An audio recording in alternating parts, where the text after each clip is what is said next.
So today we are going to start chapter 18 of accounts, that is financial statements of sole proprietorship. ठीक है, अब इस chapter में जो मोटी मोटी से क्रक्स जान लेते हैं कि हमें क्या जानना है। फाइनेंशियल स्टेटमेंट के बारे में पता होना चाहिए कि क्या होते हैं, और ये पता होना चाहिए कि sole proprietorship form of business क्या होता है, जो कि हमने बीएसटी में जरूर कवर किया होगा। पार्टनरशिप, प्रोप्राइटरशिप सब कुछ कवर किया है। ठीक है, तो दोनों को ही मैं बताती हूँ, बट सोल प्रोप्राइटरशिप के बारे में बहुत डिटेल में नहीं, शॉर्टकट में बताऊंगी कि हाँ, sole proprietorship is a single owner business जिसमें होल सोल एक ही बंदा बिजनेस चला रहा होता है। तो प्रॉफिट भी होगा तो उसी का, लॉस भी होगा तो उसी का। इसमें केवल सिंगल पर्सन है तो उसकी अनलिमिटेड लायबिलिटी होती है। ठीक है, अब सोल प्रोप्राइटरशिप फॉर्म में क्या होता है कि सोल प्रोप्राइटरशिप जब कोई बंदा फॉर्म ऑफ बिजनेस में है तो उसकी फाइनेंशियल स्टेटमेंट में क्या क्या कवर होते हैं ये हमें देखना है। फाइनेंशियल स्टेटमेंट वो स्टेटमेंट जिसमें तीन बेसिक चीजें कवर होती हैं, that is trading, P&L and balance sheet. ठीक है,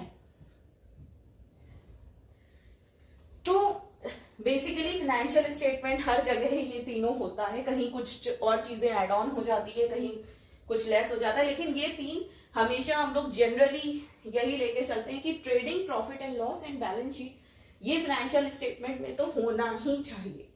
ठीक है, अब ट्रेडिंग और प्रॉफिट एंड लॉस क्या डिपिक्ट करते हैं।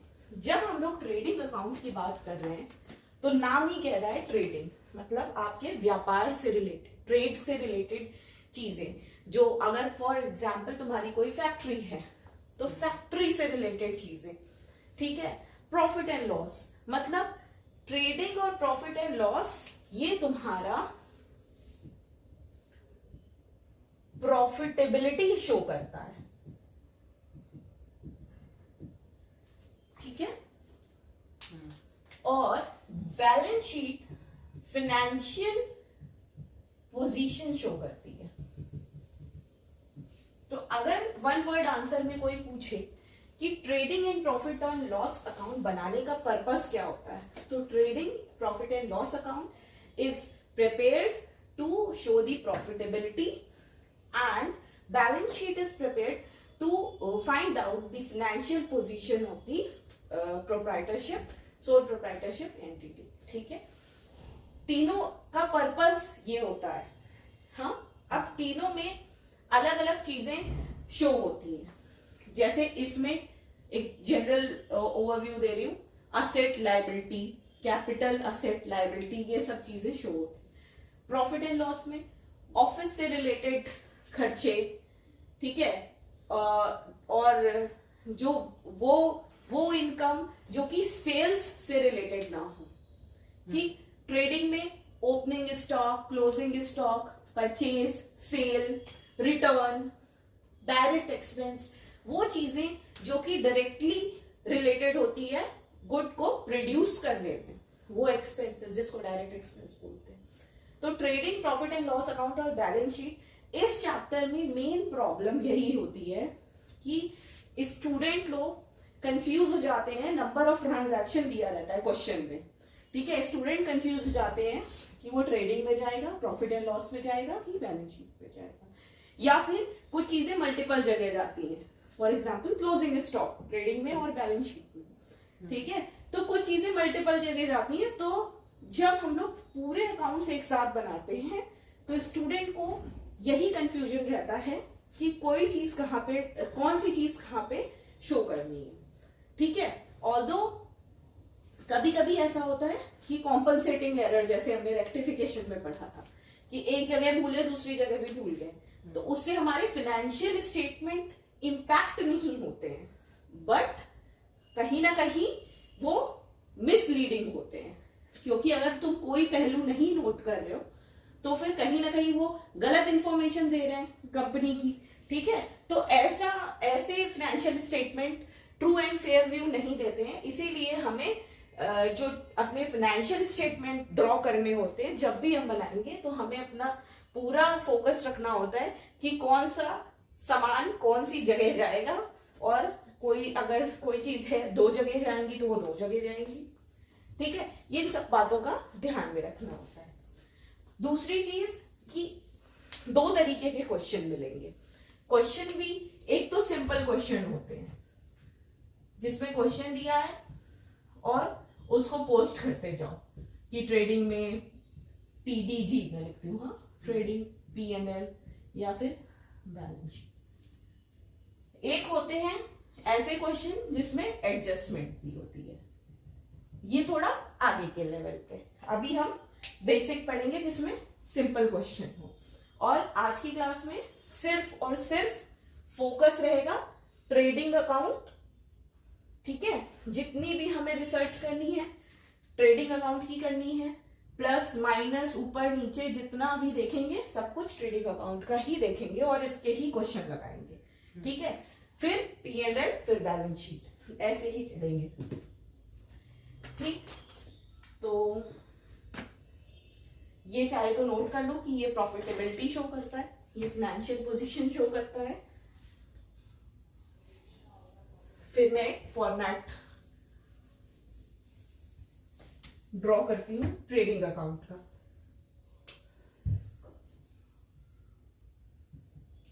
इस फॉर्मेट को भी नोट करना है। बुक में भी जो दिया है वो करेक्ट है, लेकिन ये थोड़ा सिंपल है। हमें दोनों वे में आंसर ग्रॉस प्रॉफिट तक ही पहुंचना होता है। ट्रेडिंग अकाउंट का पर्पस होता है ग्रॉस प्रॉफिट तक पहुंचाना, प्रॉफिट एंड लॉस अकाउंट का पर्पस होता है नेट प्रॉफिट पहुंचाना, ठीक है।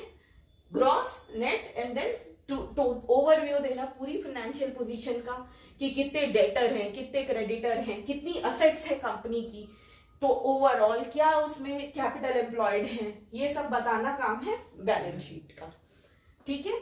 तो ट्रेडिंग अकाउंट के जब हम फॉर्मेट पे आ जाते हैं तो हमें सिंपल सी 4 कॉलम ड्रॉ करनी है। Particulars amount, particulars amount, particulars amount. अगर तुम्हारे टीचर प्रेफर करते हैं डेट, तो हाँ, तो डेट नहीं, तो अगर नहीं है तो पापा करके शॉर्टकट है। अपना तुम्हें टाइम मिले तो बाद में पूरा लिख देना, नहीं तो शॉर्टकट भी लिख दो, कोई गलत नहीं है, ठीक है। क्योंकि नंबर जो मिलते हैं एक तो फॉर्मेट पे मिलते ही मिलते हैं, दूसरा सही पोस्टिंग पे हमें ज्यादा स्कोर्स मिलेगा, ठीक है। तो ये क्योंकि एक बहुत लंबा क्वेश्चन आएगा जिसमें ट्रेडिंग भी बनाना होगा, प्रॉफिट एंड लॉस भी बनाना होगा, बैलेंस शीट भी बनानी होगी। फोकस करना जिस चीज में ज्यादा नंबर मिलता है वो चीज करने की। जैसे फॉर्मेटिंग में कुछ गड़बड़ करी तो एक ही नंबर कम होगा, लेकिन हो सकता है अगर तुमने कोई एडजस्टमेंट में गड़बड़ कर दी तो 2 मार्क्स तक चले जाए, है ना।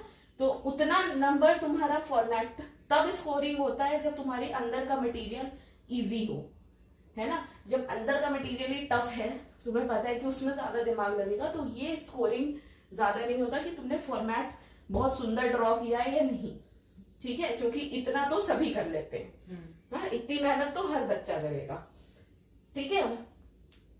ट्रेडिंग अकाउंट की जब हम बात करते हैं तो ट्रेडिंग अकाउंट ग्रॉस प्रॉफिट के लिए बनाया जाता है, ठीक। इसके मेन जो पर्टिकुलर्स हैं वो, इसमें भी हम 2 और y ही लिखते हैं क्योंकि ये एक अकाउंट है। बैलेंस शीट में नहीं लिखेंगे क्योंकि बैलेंस शीट एक स्टेटमेंट है, ठीक है। अब इसमें to opening stock is the first thing that we have to write. और ये याद कर लो कि ये जो फॉर्मेट आज तुमने बनाया है ये लाइफ टाइम तुम्हारे चेंज नहीं होने वाला। तुम चाहे जो भी कोर्स करो, जहां भी पढ़ो, ट्रेडिंग अकाउंट में यही फॉर्मेट ही फॉलो होगा, इसका कभी भी चेंज नहीं होने वाला। जो बस इसके ट्रांजैक्शंस टिपिकल होते जाएंगे बट इसमें चेंज नहीं आएगा, फॉर्मेट वुड बी सेम। तो पहले मैं डेबिट साइड के सारे आइटम्स लिख देती हूँ, ठीक है। To opening stock, to purchase, और यहां पे मैंने अमाउंट के लिए ये जगह रखी, ठीक है। पहले देख लो फिर नोट डाउन कर लेना सो दैट इजी रहे, ठीक है। मैं टाइम दूंगी तो इस पहले देख लो, ठीक है। ओपनिंग स्टॉक लिख दिया, फिर यहाँ पे हमने परचेज लिखा। परचेज मैंने अंदर क्यों अमाउंट लिखा है, क्योंकि यहाँ पे मुझे रिटर्न करना है, रिटर्न लेस रिटर्न्स, तो ऐसे ब्रैकेट में दिखाते हैं, फिर जो अमाउंट आता है वो यहाँ पे लिखते हैं। यही एक स्टैंडर्ड तरीका है अपने क्वेश्चन को ड्रॉ करना। 99% रिटर्न होते ही होते हैं। बहुत ही सिंपल क्वेश्चन मिल गया तभी तुम्हें रिटर्न नहीं मिलेगा, अदरवाइज हमेशा अपने अकाउंट को ड्रॉ करते वक्त ये फ्लो बना लेना कि ये ऐसे ही तुम्हें करना है, ठीक है। फिर आता है टू डायरेक्ट एक्सपेंस, फिर आता है टू ग्रॉस प्रॉफिट। लेकिन ग्रॉस प्रॉफिट जो है वो बैलेंसिंग फिगर है, अभी बताती हूं कैसे, अभी पूरा मैं बता देती हूं। फिर बाय आता है सेल्स, फिर अमाउंट अंदर लिखना क्योंकि लेस करना है हमें, रिटर्न्स अमाउंट अंदर लिखा, और जो नेट अमाउंट आया वो बाहर लिखोगे। Then by closing stock, closing stock, फिर अगर डेबिट हैवी है तो बैलेंसिंग फिगर में ग्रॉस लॉस आ जाएगा। फिर से अब हम लोग देखते हैं अपने फॉर्मेट को। देखो ट्रेडिंग अकाउंट में मोटा मोटा मैन्युफैक्चरिंग कंसर्न्स जो होते हैं ना, ज्यादातर जो प्रोडक्शन कर रहे हैं उनके लिए बड़ा रेलेवेंट होता है। अब लेट सपोज एयरटेल एक कंपनी है, उनका मेन काम क्या है कि वो ये सर्विस प्रोवाइडर हैं और वो मोबाइल ये सर्विसेज प्रोवाइड करते हैं, ठीक है, टेलीकम्युनिकेशन सर्विसेज। तो उनके लिए तो ये इतना रेलेवेंट नहीं है क्योंकि उनके पास कोई स्टॉक नहीं होगा, उनके पास कोई मे भी परचेज ना हो, क्या परचेज करेंगे वो, आई डोंट नो, ठीक है। तो ट्रेडिंग अकाउंट सर्विस इंडस्ट्री के लिए रेलेवेंट नहीं होता। ट्रेडिंग अकाउंट रेलेवेंट ही वही है जहां पे मैन्युफैक्चरिंग कंसर्न्स हो, जहां पे प्रोडक्शन हो रहा हो, जहां पे फैक्ट्री लगी हो, ठीक है। अब बिल्कुल ब्रॉड माइंडेडली सोचना, ठीक है। ट्रेडिंग अकाउंट हम लोग फैक्ट्री से रिलेटेड खर्चों के लिए बना रहे हैं, या फिर ऐसी प्रेमाइसेस में जहां पे प्रोडक्शन हो रहा हो, या फिर रॉ मटेरियल फिनिश्ड गुड में कन्वर्ट हो रहा हो, है ना।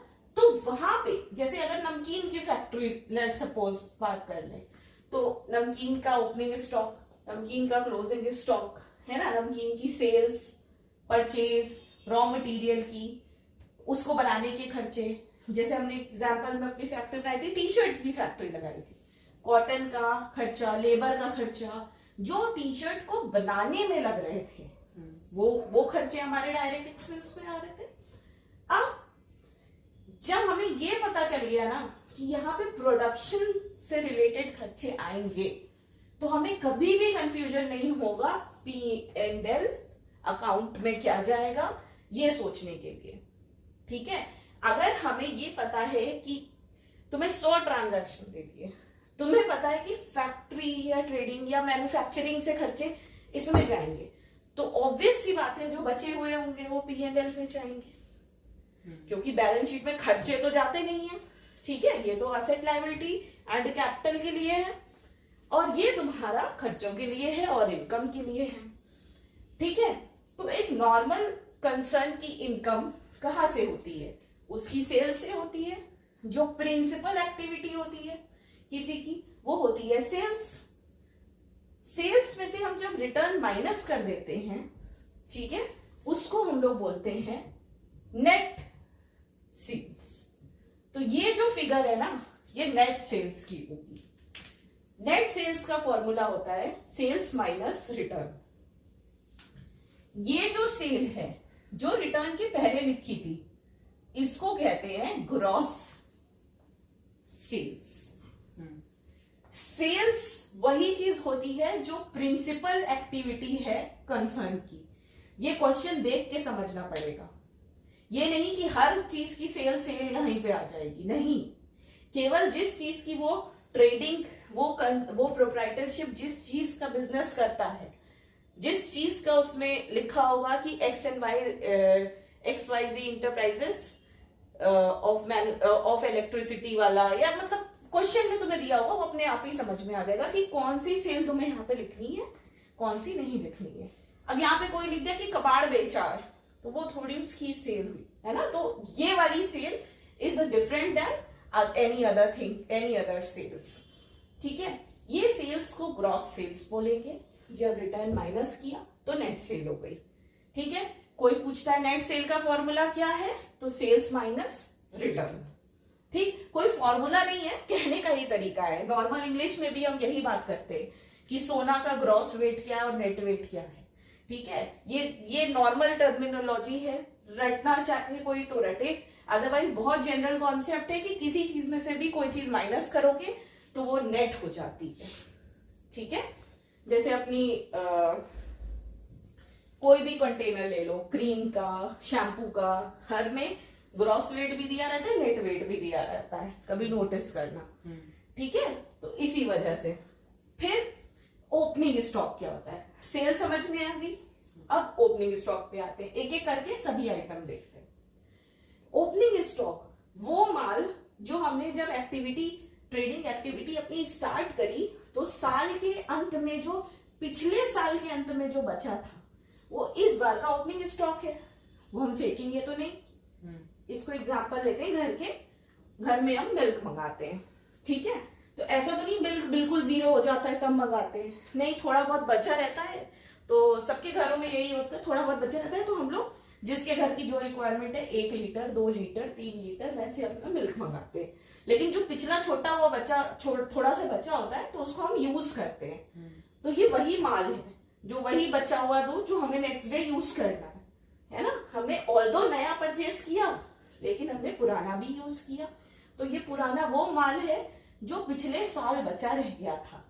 तो कैसे क्वेश्चन में घुमा सकता है, closing stock of last year की डेट देखते है ना, वो हो जाएगी तुम्हारी ओपनिंग स्टॉक इस ईयर की।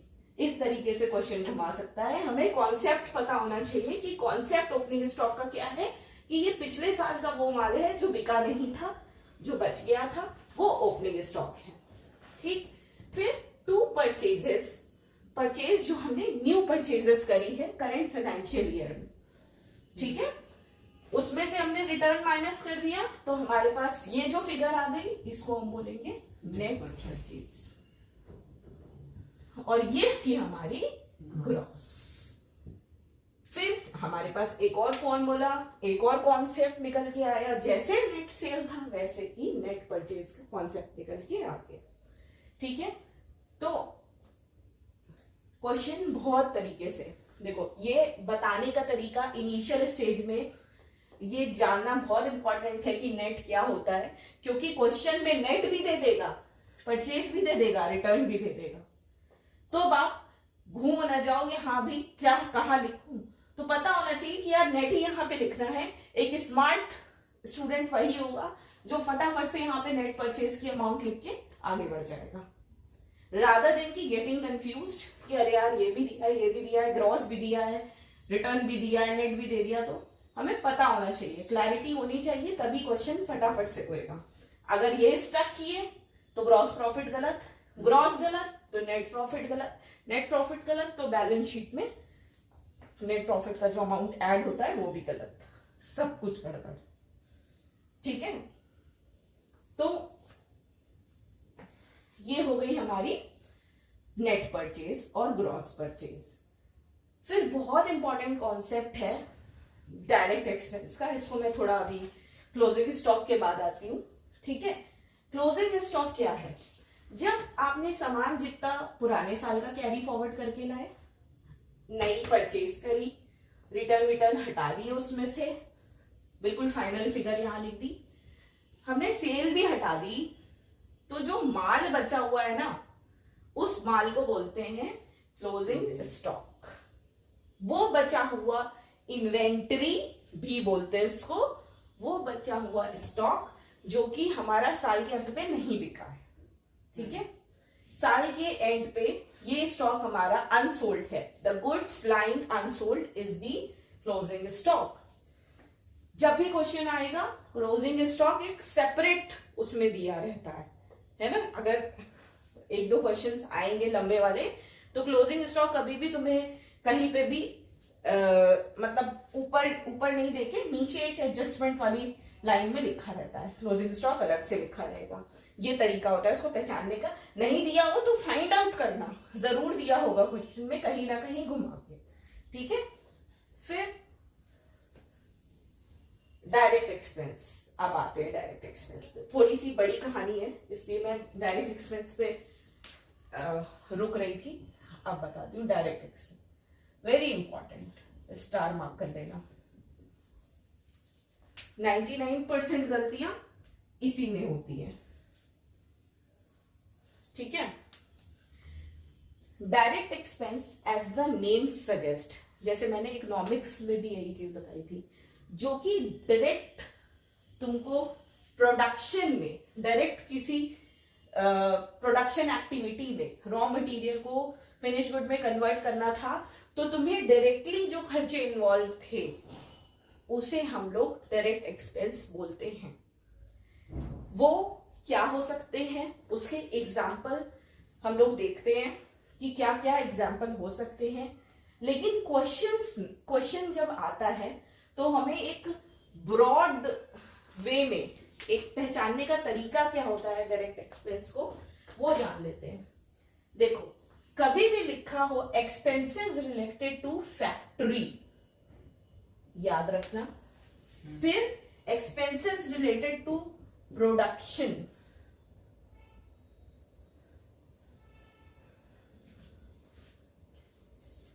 एक्सपेंसेस रिलेटेड टू परचेज,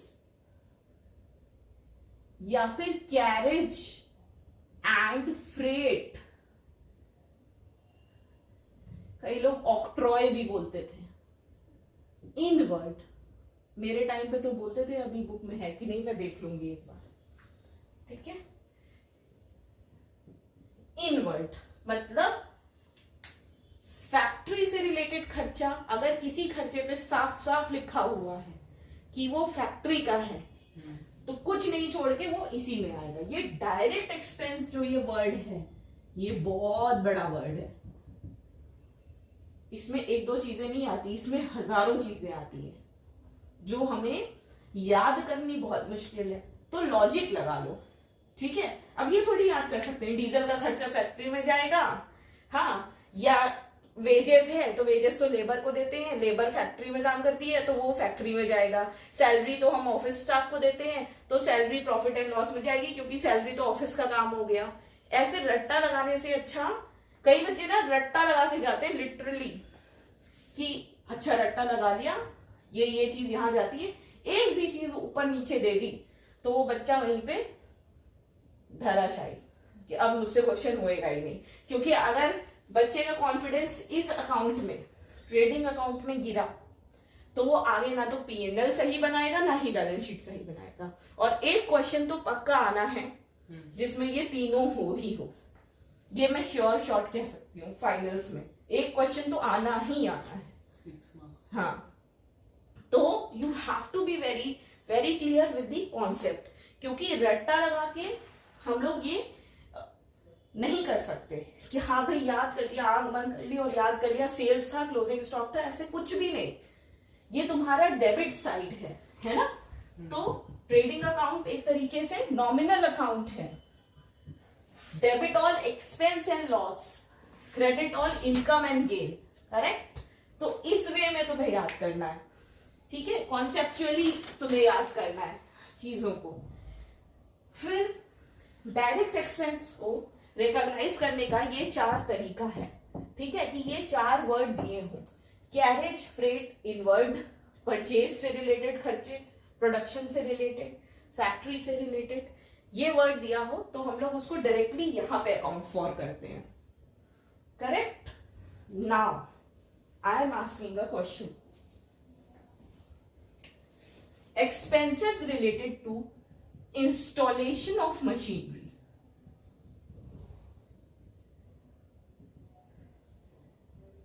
इस पे कोई खर्चा हुआ, हमने डेप्रिसिएशन में बड़ी गहराई में इसको पढ़ा था, ठीक है, कि एक्सपेंसेस, वो एक्सपेंसेस जो इंस्टॉल करने पे, मशीनरी को इंस्टॉल करने पे लगे हैं, वो किस नेचर के होते हैं और उनका क्या ट्रीटमेंट होता है। वो क्या होते हैं, कैपिटल नेचर, और वो मशीनरी में ऐड होते हैं। ठीक है, तब हम लोग डेप्रिसिएशन कैलकुलेट करते हैं।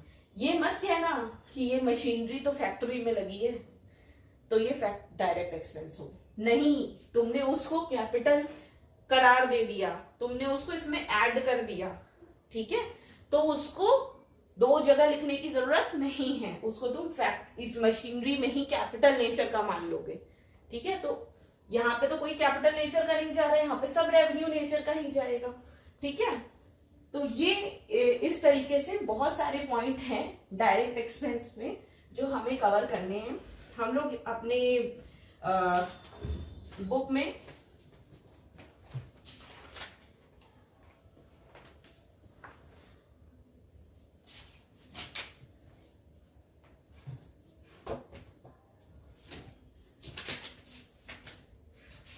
एक पॉइंट दिया हुआ है, उसको रेफर करते हैं और एक एक पॉइंट पढ़ते हैं।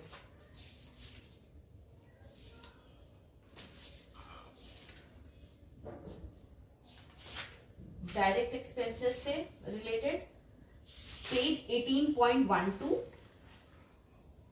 उसमें डायरेक्ट एक्सपेंसेस से रिलेटेड कुछ बातें दी गई है। ठीक है, the book I am referring is TS Garewal. So यहाँ पे हम लोग डायरेक्ट एक्सपेंसेस से रिलेटेड जो भी दिए हुए पॉइंट वो मुझे बहुत अच्छे लगे और वर्थ मतलब बताने लायक लगी, क्योंकि उसमें बहुत अच्छे से दिया हुआ है सब चीजें कि हाँ डायरेक्ट एक्सपेंस में क्या क्या आता है। ये तो ट्रिक है कि आप भाई ये सब वर्ड्स दिया हो तब आप उसको डायरेक्ट एक्सपेंस पे ले आओ। ठीक है, बट कुछ एक्सेप्शनल आइटम होते हैं जो हमें डायरेक्ट एक्सपेंस में कवर करने, वो अभी हम लोग देखते हैं। ठीक है, पहले फॉर द टाइमिंग ये नोट कर लो ताकि इसको इरेज कर दूं मैं।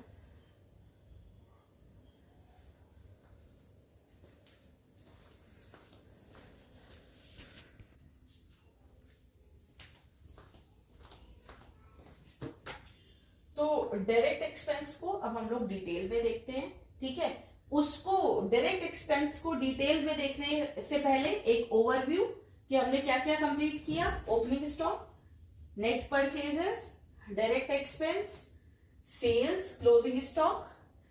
जब सेल्स और क्लोजिंग स्टॉक वाला साइड टोटल करेंगे ये हैवी होगा क्रेडिट, तो जो इधर आता है वो ग्रॉस प्रॉफिट।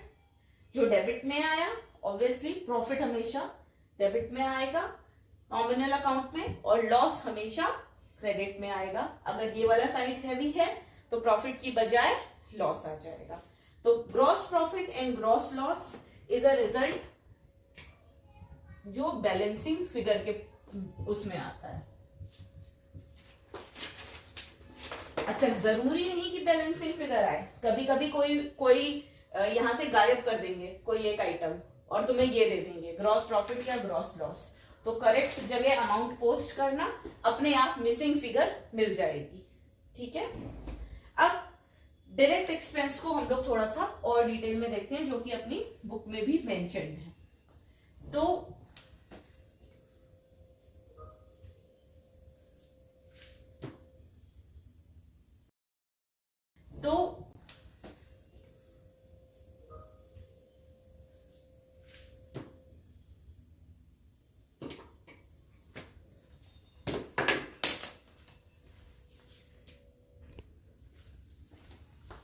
पहला पॉइंट है डायरेक्ट एक्सपेंस में फ्रेट, मतलब डायरेक्ट एक्सपेंस में क्या आता है, जो सबसे इंपॉर्टेंट पॉइंट है वो है फ्रेट और कैरेज इनवर्ड भी बोलते हैं इसको। हिंदी में बोले तो डायरेक्ट एक्सपेंसेस वो खर्चे जो कि हमें गुड्स जब से हमने खरीदे उसको अपने प्लेस ऑफ बिजनेस तक लाने में जो भी खर्चे आते हैं वो डायरेक्ट एक्सपेंस है। वो तुम्हारा प्लेस ऑफ बिजनेस फैक्ट्री भी हो सकती है, ऑफिस भी हो सकता है, वो आपके हिसाब से होता है प्लेस ऑफ बिजनेस, लेकिन उसको कोई भी रॉ मटेरियल को अपने उस जगह से जहां से खरीदा अपने प्लेस ऑफ बिजनेस तक लाने में जितने भी खर्चे, फिर से बोल रही हूं, जो परचेज किया उसमें, ठीक है, जो सेल किया उसकी बात नहीं हो रही है। To be very clear, sale की बात नहीं हो रही है। जो हमने परचेज की है रॉ मटेरियल की, उसको अपने प्लेस ऑफ बिजनेस तक लाने के लिए जितने भी खर्चे किए वो डायरेक्ट एक्सपेंस में आते हैं, जैसे फ्रेट या फिर कैरेज इनवर्ड, हिंदी में बोलते हैं भाड़ा, ठीक है। जो भी किराया भाड़ा लगा उसको लाने में, ठीक है, ट्रॉली का खर्चा, बस से लाए, ट्रक से लाए, वट एवर जो भी खर्चा आया वो फ्रेट या कैरेज इनवर्ड कहलाता है, ठीक है। इसमें वो खर्चे जो रॉ मटेरियल को गोडाउन तक पहुंचाने में लगे वो आ जाएंगे। तो इंश्योरेंस भी आ सकता है, हाँ आ सकता है, ठीक है। वो सारी डिटेल तुम्हें अभी, जो ये वाली डिटेल है ना, छोटी छोटी डिटेल कि इसमें क्या ये सेल ऑफ स्क्रैप भी है क्या नहीं है, वो सब अभी समय के साथ आएगी, ठीक है। अभी हम लोग ये देख रहे हैं कि फ्रेट में आएगा कि नहीं आएगा, और फ्रेट में क्या एक्सेप्शन है। कभी कभी क्वेश्चन में दिया रहता है कैरेज आउटवर्ड। कैरेज आउटवर्ड हमेशा सेल से रिलेटेड खर्चा है, और ट्रेडिंग अकाउंट में डायरेक्ट एक्सपेंस परचेज से रिलेटेड होते हैं, ठीक है। तो यहां पे एक बहुत बड़ा नोट बनाना, डायरेक्ट एक्सपेंस की डिटेल्स लिखना, और यहां पे की पॉइंट बनाना कि carriage outward is not a part of direct expenses, rather it is treated as indirect expenses and it is a part of profit and loss account, ठीक है। तो ये डायरेक्ट एक्सपेंस में पहला एक्सपेंस हमने पढ़ा, ये ध्यान रखना, इनवर्ड दिया हो तभी यहां आएगा, आउटवर्ड दिया हो तो वो प्रॉफिट एंड लॉस में जाएगा, चाहे जहां भी जाए, ट्रेडिंग में नहीं आएगा, ठीक है। ये बात ध्यान रखना, जब हम लोग प्रॉफिट एंड लॉस पढ़ेंगे तब पढ़ेंगे प्रॉफिट एंड लॉस में क्या क्या आता है, लेकिन ट्रेडिंग में ये नहीं आता है। और क्या आता है, जब इनवर्ड वर्ड दिया हो, तो ये बात हमें नोट करनी है, ठीक। दूसरा पॉइंट है वेजेस। वेजेस में भी 2-3 एडजस्टमेंट हमेशा दी रहती है, हमेशा वेजेस में तो हमेशा ही कुछ ना कुछ दिया रहता है, ठीक। या तो ये देखो, वेजेस हम लोग क्या किसको देते हैं, जो लेबर्स होते हैं, जो फिजिकल वर्क करते हैं, ठीक है। जो ऑफिस में बैठ के लैपटॉप चला रहा है उसको हम लोग सैलरी देते हैं क्योंकि वो मेंटल वर्क कर रहा है। जो लेबोरियस काम करते हैं उनको हम वेजेस देते हैं। अब वेजेस तो हम लोग वर्कर को पे करते हैं, ठीक है, लेकिन कभी कभी लिखा हो वेजेस वर्कर्स को पे करते हैं, कैसे, जो मैनुअल काम कर रहे हो या फिर फिजिकल, जो मेंटल काम ना कर रहे हो, ठीक है। अब वेजेस अगर दी है, for wages paid for installation of machinery, again वो वेजेस यहां का पार्ट नहीं है, ठीक है। तो जैसे ये एक एक्सेप्शन लिखा कि कैरेज आउटवर्ड नहीं है, यहां पे एक एक्सेप्शन लिखेंगे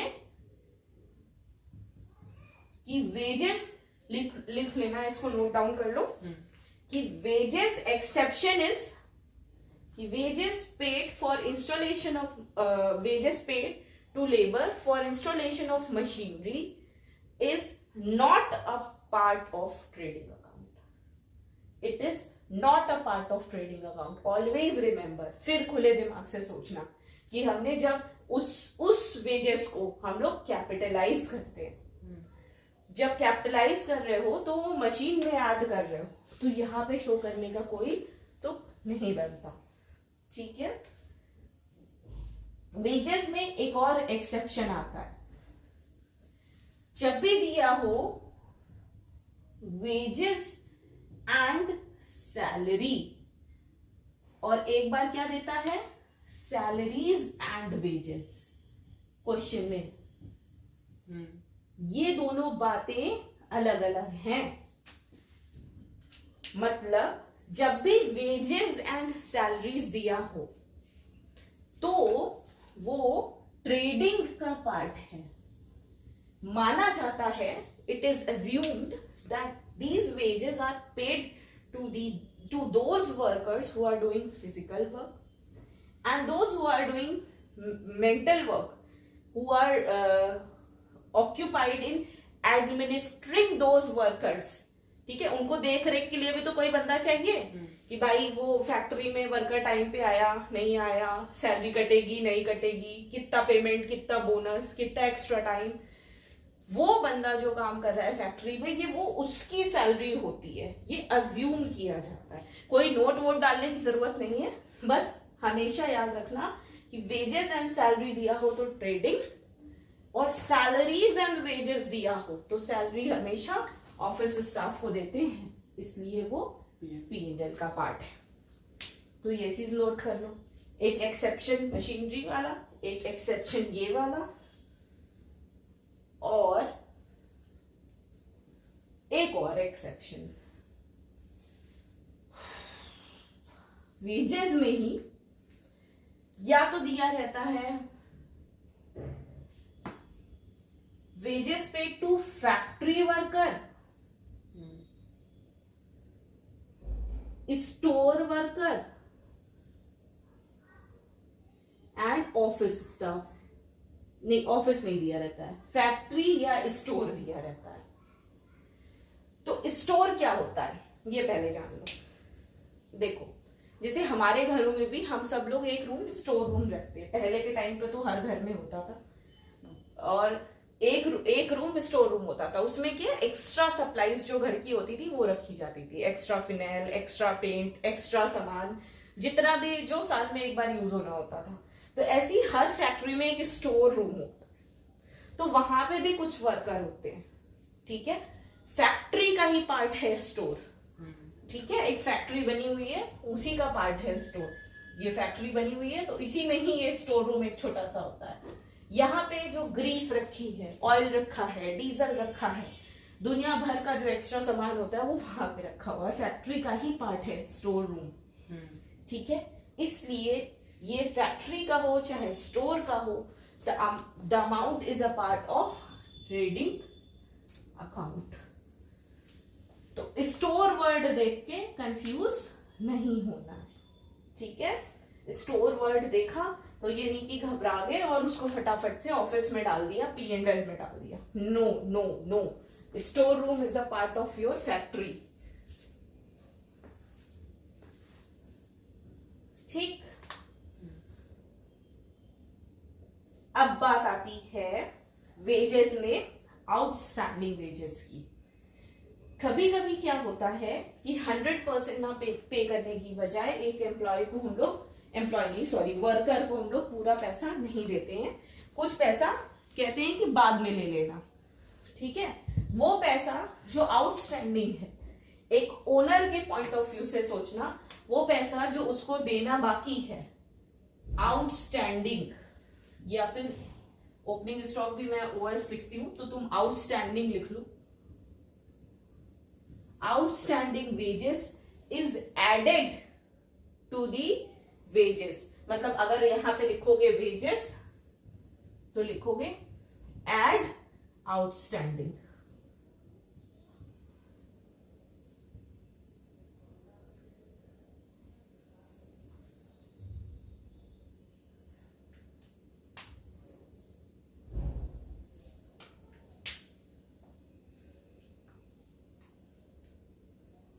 ठीक है, तो डायरेक्ट एक्सपेंस में पहला मैंने डिस्कस किया फ्रेट, दूसरा मैंने डिस्कस किया वेजेस, जिसमें थोड़ा सा 2-3 पॉइंट थे जो समझने लायक थे। तीसरा जो मैं डिस्कस कर रही हूं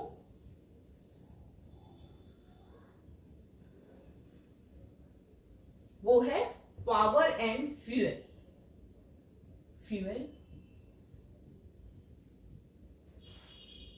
ठीक है, या फिर इलेक्ट्रिसिटी चार्जेस। पावर मतलब इलेक्ट्रिसिटी, फैक्ट्री का बिजली का बिल। ठीक है, ये भी पार्ट ऑफ डायरेक्ट एक्सपेंस। फिर चौथा, फैक्ट्री का रेंट।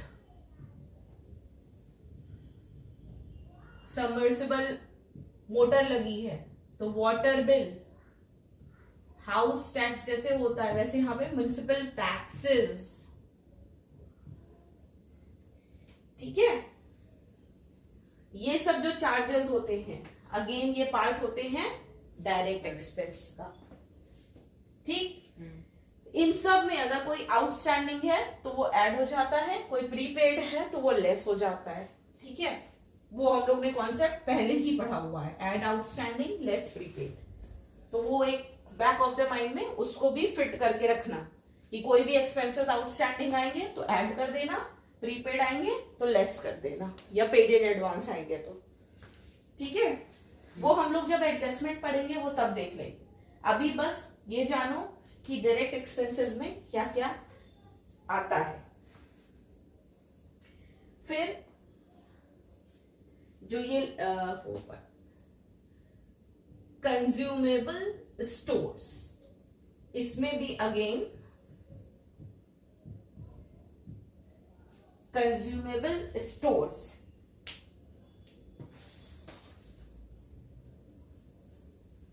जैसे इंजन ऑयल, ग्रीस, ये सब चीजें स्टोर्स में, कंज्यूमेबल स्टोर्स इसमें काउंट हो जाती है, ठीक है। अब तुम्हारी मर्जी है, अगर क्वेश्चन में ग्रीस दिया हो, ऑयल दिया हो, तुम्हारी मर्जी है, तुम्हें कंज्यूमेबल स्टोर्स उसको नाम देना हो तो तुम दे दो, और बाकी उसमें नीचे लिख दो grease expense, oil expense, petrol expense, ये एक्सपेंस, ये तुम्हारी मर्जी, तुमने उसके हेड में क्लासिफाई कर दिया। या फिर तुमने डायरेक्ट भी अगर लिख दिया ना कि to grease expense, to petrol expense, कोई बुराई नहीं है, सब करेक्ट है, ठीक है। बट द थिंग इज कि तुम्हें खुद को पता होना चाहिए कि वो कंज्यूमेबल स्टोर्स कहलाता है, क्योंकि हमें बहुत स्पेसिफिक होना होता है कि किस हेडिंग में क्या चीज आती है, ठीक है। अब कंज्यूमेबल स्टोर्स में हमें एक बात ध्यान में देनी होती है कि कोई अगर तुमसे पूछे कि तुम लेट्स सपोज तुम वहां के फैक्ट्री के मैनेजर हो, तुमसे कोई पूछेगा कि तुमने कितने कंज्यूमेबल स्टोर कंज्यूम किए, मतलब कंज्यूमेबल्स कंज्यूम्ड कितने हैं, ठीक है। तो उसका क्या फॉर्मूला होता है। चलो अगर टॉफी कंज्यूम्ड लेके चलते हैं, स्टोर भूल जाओ, ठीक है, अपने घर का एग्जाम्पल लेके चलते हैं। घर के एग्जाम्पल में लेके चलते हैं कि मेरे पास कल 10 टॉफी थी लास्ट नाइट, ठीक है। फिर मेरे मामा जी आए, वो टॉफी लेके आ गए, उन्होंने एक पैकेट दे दिया, 100 टॉफी मेरे पास आज न्यू परचेज हो गई, एक तरीके से परचेज नहीं, फ्री ऑफ कॉस्ट है, बट मैं एग्जाम्पल के लिए न्यू परचेज समझ लेती हूँ, चलो दुकान से खरीद के लेके आए, ठीक है। तो वो हमारे पास 100 टॉफी हो गई, ठीक। अब हमारे पास क्या कहते हैं, क्लोजिंग में पता चला, मम्मी ने डब्बा खोला तो मम्मी कहती है कि अरे यार इसमें तो 20 टॉफी बची हुई है,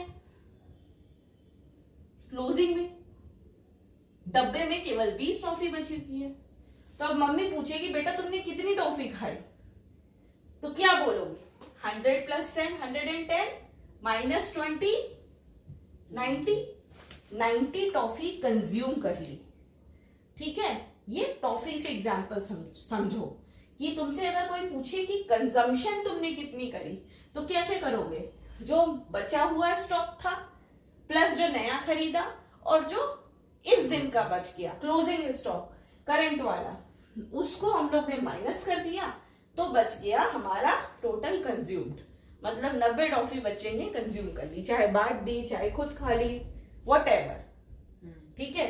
सेम कॉन्सेप्ट स्टोर्स का, ठीक। इसी चीज को हम लोग फॉर्मूला में लिख देंगे कि opening balance add net purchases less closing stock is equal to consumed, जो भी स्टोर्स हैं वो कंज्यूम करते हैं,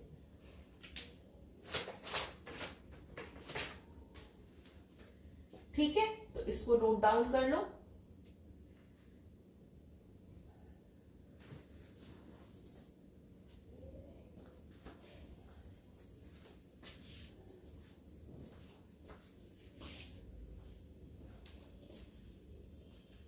इसी के साथ हमने ये पॉइंट्स डायरेक्ट एक्सपेंस के कवर कर दिए। ठीक है, इसके बाद अभी मैं COGS मतलब कॉस्ट ऑफ गुड सोल्ड वगैरह बताऊंगी, लेकिन फॉर द टाइम बिंग इसको नोट करो और थोड़ा सा एक बार रीड कर लो, सो दैट ये एब्जॉर्ब हो जाए माइंड में कि हाँ इतना इतना कुछ ध्यान देना होता है हमें डायरेक्ट एक्सपेंस में।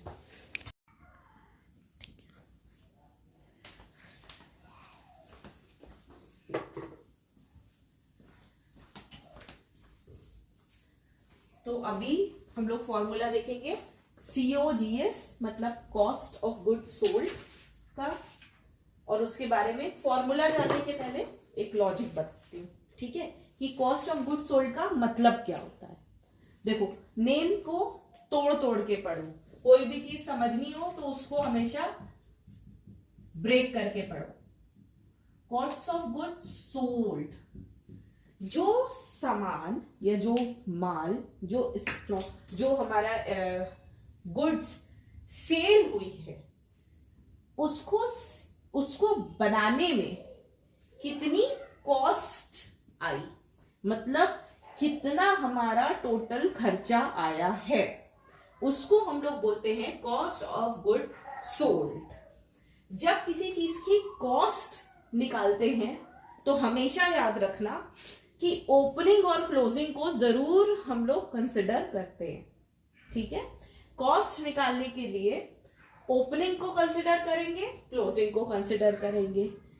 किस चीज की कॉस्ट निकालनी है? गुड्स सोल्ड की।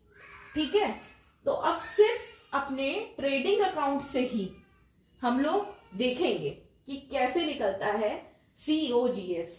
ओपनिंग स्टॉक में नेट परचेज ऐड करते हैं, डायरेक्ट एक्सपेंस ऐड करते हैं, ये तो हमारा पार्ट ही नहीं है, तो ये तीनों चीज ऐड करी और लेस क्या किया?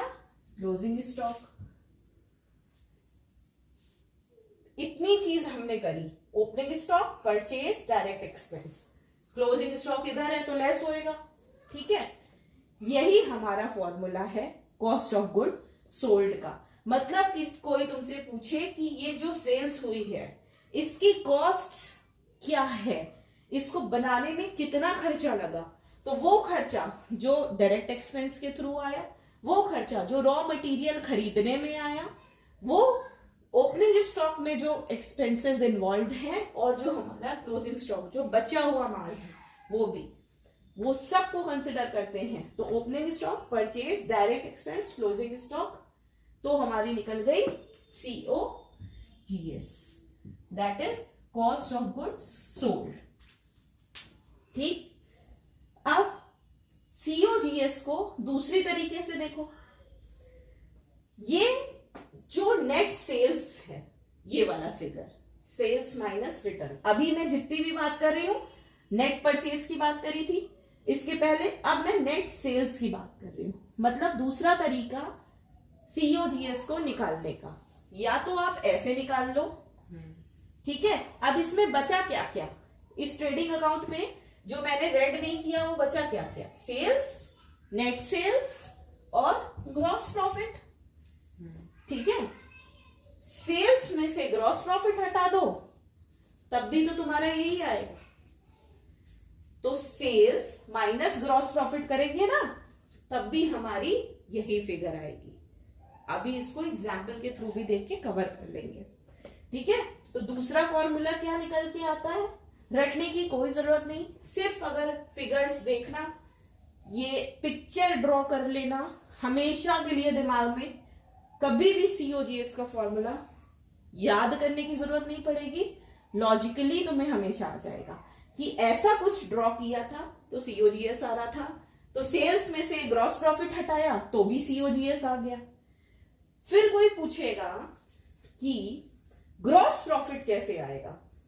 सीधी सी बात है, सेल्स में से COGS माइनस कर दो तो ग्रॉस प्रॉफिट आएगा। प्रॉफिट क्या होता है? प्रॉफिट इज समथिंग कि sales minus revenue minus expense is profit.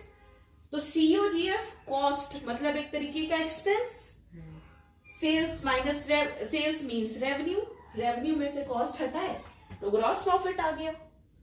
ठीक है, अब चाहे तो sales plus closing stock less opening less purchase less direct expense, तब भी ग्रॉस प्रॉफिट आएगा। चाहे तो शॉर्टकट क्या है, देखो सेल्स में से ये ऐड करो और ये सब माइनस करो तो ग्रॉस प्रॉफिट आ जाएगा। ऐसे ही तो हम करेंगे ना जब मैन्युअली कैलकुलेट करेंगे तो, या फिर सेल्स में से डायरेक्ट सीओजीएस एक बार कैलकुलेट कर लो माइनस कर दो, ठीक है, क्योंकि सीओजीएस का तो मल्टीपल यूज होएगा, आगे भी चल के ये काम आएगा, और भी जगह पूछेगा सीओजीएस के बारे में। तो एक बार सीओजीएस निकाल लिया तो सेल्स माइनस सीओजीएस कर दिया तो सीधे आ गया ग्रॉस प्रॉफिट। ठीक, अब एक और कॉन्सेप्ट बचता है जिसको हम लोग बोलते हैं एडजस्टेड परचेज। कभी कभी क्वेश्चन में एडजस्टेड परचेज दी होती है, तो एडजस्टेड परचेज क्या होती है, opening stock plus net purchases minus closing stock. ठीक है, वो परचेजेस जिसमें ओपनिंग एंड क्लोजिंग का एडजस्टमेंट हो उसको हम बोलते हैं एडजस्टेड परचेजेस। ठीक है, तो opening stock add net purchases less closing stock is the formula for adjusted purchases. ठीक, तो ये हो गया हमारा trading account. In short crux आज हम लोग ने जो जो पढ़ा, और भी डिटेल्स पढ़ेंगे कल की क्लास में। आज की क्लास में हमने डिटेल में पढ़ा है डायरेक्ट एक्सपेंस, और ये पढ़ा कि trading account is the sum total of opening stock, purchase return, net purchases, direct expense, net sales and closing stock. जो बैलेंसिंग फिगर होएगा या तो वो ग्रॉस प्रॉफिट होगा या ग्रॉस लॉस होगा। अगर क्रेडिट हैवी है तो ग्रॉस प्रॉफिट, अगर डेबिट हैवी है तो ग्रॉस लॉस। ठीक है, तो gross profit and gross loss is a resultant of all the adjustment between purchases and sales. ठीक है, ये इससे आएगा। फिर हमने लास्ट में पढ़ लिया सीओजीएस के बारे में। सीओजीएस बहुत इंपॉर्टेंट, छोटे छोटे क्वेश्चन आते हैं। ठीक है, आगे चल के कभी रेशियो पढ़ोगे तो उसमें भी सीओजीएस का बहुत इंपॉर्टेंट रोल होता है, बहुत इंपॉर्टेंट रोल होता है। ठीक है, तो सीओजीएस हमें इसलिए आना चाहिए, और इसको एक पिक्चर ड्रॉ कर लेना हमेशा अपने दिमाग में। फॉर्मूला रखने से अच्छा कि ओपनिंग में परचेज तुमने ऐड करी, तुमने एक्सपेंसेस ऐड किए, मतलब वो खर्चे जो तुमने गुड्स को बनाने में लगाए हैं वो खर्चे ऐड किए, और क्लोजिंग स्टॉक को माइनस कर दिया क्योंकि वो बचा हुआ माल है। तो हमें पता चल गया कि हमारी गुड्स जो सेल हुए हैं उसकी कॉस्ट क्या है, या फिर सेल माइनस ग्रॉस प्रॉफिट। ठीक है, net sales minus gross profit, तब भी तुम्हारा सीओजीएस निकल के आ जाएगा।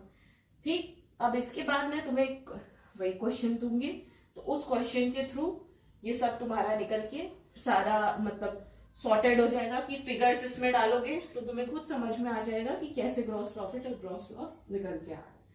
ठीक है, तो आज के लिए बस इतना ही, बाकी अभी क्वेश्चंस करते हैं। ग्रॉस लॉस का क्या फॉर्मूला होगा?